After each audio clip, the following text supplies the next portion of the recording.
JM టీవీకి subscribe చేయండి, like చేయండి, షేర్ చేయండి.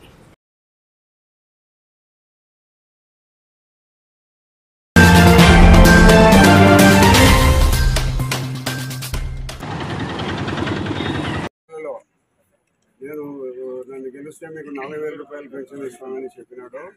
ఆ ఏప్రిల్ చంద్రబాబు నాయుడు గారు చెప్పినప్పటికీ జగన్మోహన్ రెడ్డి 3,000 ఇచ్చేవాడు. అయితే ఇప్పుడు చంద్రబాబు నాయుడు గారు ఏం చేస్తున్నారంటే ఏప్రిల్ నెలలో 1000 ఆయన 3,000 ఇచ్చారు కదా. ఆయన చంద్రబాబు నాయుడు గారు మాట చెప్పినప్పటి నుంచి నెలకు 1000, ఏప్రిల్లో 1000, మేలో 1000, జూన్లో 1000 కలిపి ఈ నెల 4 కలిపి 7,000 రూపాయలు పెన్షన్ ఇస్తున్నారు.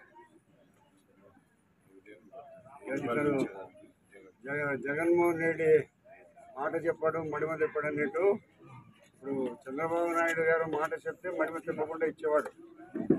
మీరందరి సహకారంతో చంద్రబాబు నాయుడు గారు ముఖ్యమంత్రి అయినాడు. దయచేసి ఎవరు పేదల మనిషి, ఎవడు అరాచక పాలన చేస్తాననేది మీరు గమనించుకొని భవిష్యత్తులో మీరు అందరూ మంచి ఆలోచనతో ముందుకు పోవాలని కోరుతాను.